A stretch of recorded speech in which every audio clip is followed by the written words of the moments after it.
Muy bien, para Java vamos a utilizar una base de datos que se llama SQLite. SQLite, por su nombre, nos dice que, primero, SQL va a ser el lenguaje que vamos a utilizar para comunicarnos con ella. SQL es un lenguaje de bases de datos. Y Lite, porque es pequeña, es simplemente un archivo que va a tener todos nuestros datos estructurados.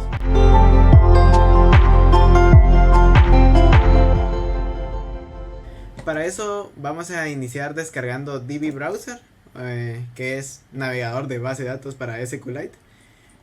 Para eso nos metemos a sqlitebrowser.com, descargamos el apropiado y una vez descargado vamos a ejecutar el instalador, el cual nos llevará por el proceso de instalación. Y una vez instalado, lo que vamos a hacer es crear nuestra primera base de datos. Una vez instalado el SQLite DB Browser, vamos a correrlo como nos recomienda ahí. Como podemos ver, aquí tenemos una ventanita bastante peculiar. Tenemos aquí las dos opciones. Bueno, podemos ver aquí que nos tira un error. Puede que, al igual que a mí, algunas personas se les traba en este punto, pero es debido a que no tienen conexión a internet y está tratando de buscar una actualización del software. Pero si le sale, entonces lo único que tienen que hacer es conectarse a internet. Ahora, lo que vamos a hacer es crear una nueva base de datos porque no tenemos ninguna. Vamos a crear una nueva base de datos. Creémosla en la carpeta de programación. Ejemplo, base de datos. Y ahí estamos. Pongámosle, veamos, vamos a hacer la veterinaria. Entonces, ¿qué es lo que nos pide? Inicialmente, si vamos a guardar datos, tenemos que ver qué es lo que queremos guardar. Por eso nos manda a hacer una tabla. Como en el video anterior de las tablas de Excel, necesitamos crear una tabla de los datos estructurados que vamos a tener. Tabla se le llama a la página de Excel, por ejemplo, o a la forma estructurada de guardar un dato.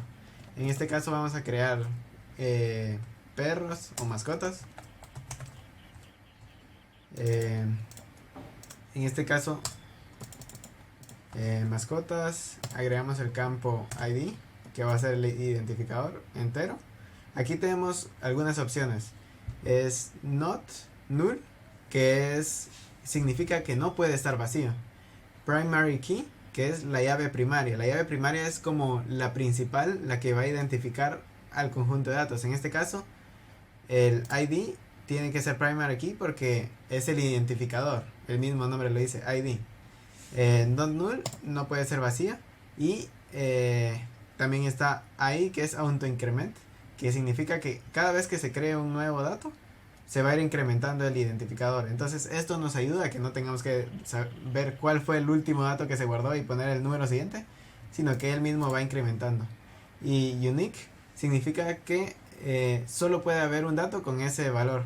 En este caso necesitamos, por ejemplo, no queremos que hayan dos perros, en el caso de mascotas, dos perros que tengan el mismo identificador, porque cuando busquemos a ese identificador nos va a resultar dos. ¿Cómo sabemos cuál de los dos estamos buscando?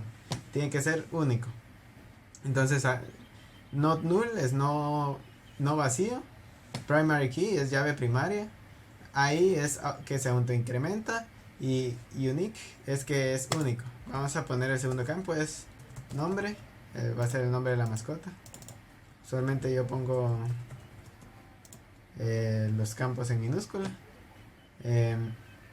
Llave primaria no se va a autoincrementar. El unique no, porque pueden haber dos tobis.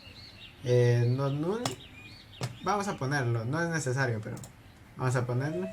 Ahora vamos a poner el raza ID, porque vamos a tener una tabla solo de razas. Entonces va a ser un entero.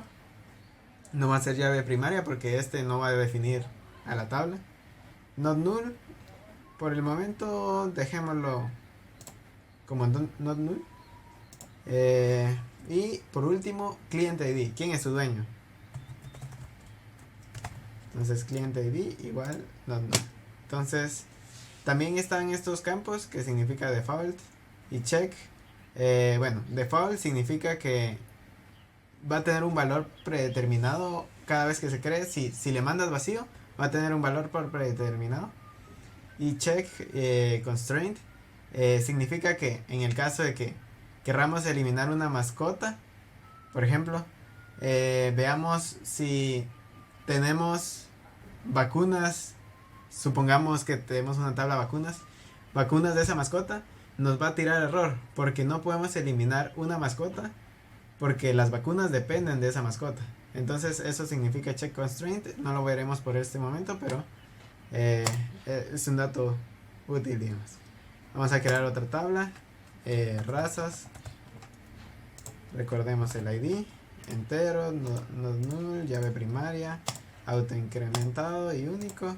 Vamos a poner el nombre de la raza, de nuevo nombre, este va a ser un texto que no esté vacío, creo que solamente por si yo creo que me equivoqué aquí. Sí, el nombre lo dejé en entero. Si vemos, el nombre debería de ser un texto.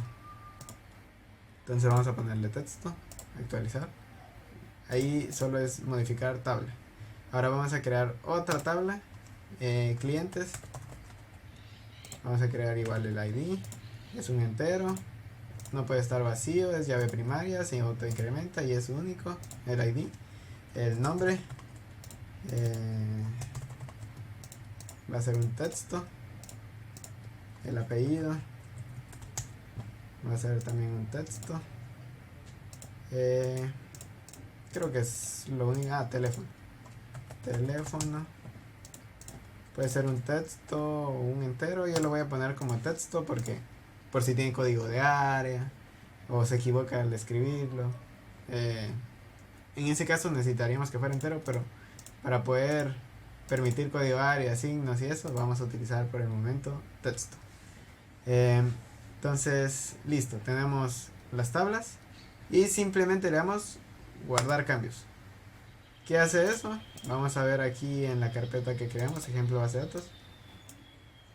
Si notamos, nos lo escribió como un veterinaria.db. Para que sea más claro, a mí me gusta más que tenga la extensión SQLite. Y solo se la cambiamos porque al haberlo creado con ese software, ya sabe que este es el error que nos había sucedido por lo del internet. Vamos a conectarnos.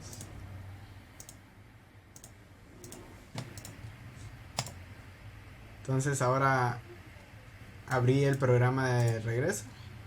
Vamos a abrir la base de datos en la carpeta donde la guardamos. Ejemplo base de datos, veterinaria.sqlite, y ahí estamos. Ahí tenemos todos nuestros datos. Ahora en el siguiente video vamos a aprender cómo manejarlos en Java.